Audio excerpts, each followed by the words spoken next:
बाबूजी जैसे ही जूता पहनकर बाहर जाने वाले हुए, उनकी बहू भागते हुए उनके पास आई और उनके हाथों में थैला थमाते हुए बोली, आप बाहर जा रहे हैं तो लौटते समय हरी सब्जियां ले आइएगा। बाबूजी ने कहा, बहू पैसे? पैसे तो मैंने लिए ही नहीं। बहू ने तुरंत उन्हें 500 का नोट पकड़ा दिया। बाबूजी ने कहा, ठीक है बहू, मैं ले आऊंगा। उनके जाते ही बहू के चेहरे पर कुटिल मुस्कान आ जाती है और वह बड़बड़ाते हुए बोलती है, जब देखो तब कहते हैं पैसे नहीं है, पेंशन तो अपनी तिजोरी में दबाए बैठे हैं, अभी आएंगे तो वसूलूंगी अपने 500 रुपए। और उधर बेचारे बाबूजी हाँफते हाँफते थैला भर के सब्जी लेके आए और टेबल में रखते हुए बोले, बहू मैं सब्जी ले आया हूँ, एक कप चाय तो बना दो। बहू भी थोड़ी देर में चाय रख करके चली जाती है। चाय देख करके बाबूजी की आंखें नम हो जाती हैं। चाय में दूध का नामो निशान नहीं था, चाय में सिर्फ पानी दिख रहा था। बाबूजी चाय वही वॉश बेसिन में डाल देते हैं।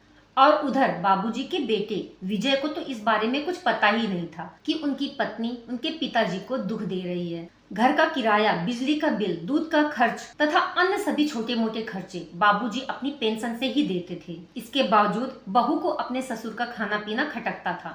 संडे को सभी साथ में बैठ करके खाना खा रहे थे। तभी विजय ने देखा उनके पिताजी की थाली में पनीर नहीं दिख रहा। बाबूजी को पनीर देना भूल गई हो क्या? विजय ने अपनी पत्नी से पूछा।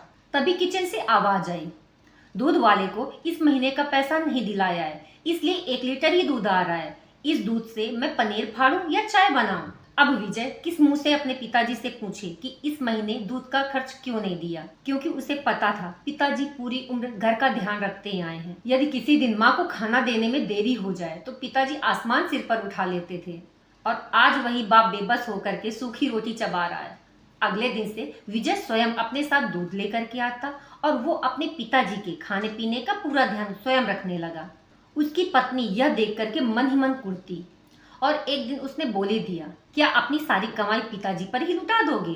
रोज रोज यही सुन करके विजय से नहीं रहा गया और वो बोल पड़ा, बाबूजी को आधा दूध और आधा पानी मिला कर देती हूँ, बिना दूध की चाय बना कर देती हूँ, शर्म नहीं आती? और हद तो तब हो गई जब तुम्हें उन्हें पनीर देने में भी मौत आने लगी। जो भी तुमने किया है उसका सारा हिसाब किताब होगा। बाबूजी ने मुझे बता दिया है तुम कितनी अव्यवहारिक और अमर्यादित हो। दूध का पैसा देते हैं बाबूजी, घर का सारा खर्च चलाते हैं बाबूजी, तब भी तुम बूढ़े ससुर से सब्जी लाने को बोलती हो और घर के नौकर को इधर उधर के कामों में उलझा देती हो। 80 साल के वृद्ध इंसान से काम करवाने में तुम्हें लाज नहीं आती? वह शर्मसार होकर के अपने पति से और अपने ससुर से माफी मांगती है। किसी ने सच ही कहा है, यदि बेटे अच्छे हैं तो बहुओं की हिम्मत नहीं होती कि वह उनके माता पिता का अनादर कर सके।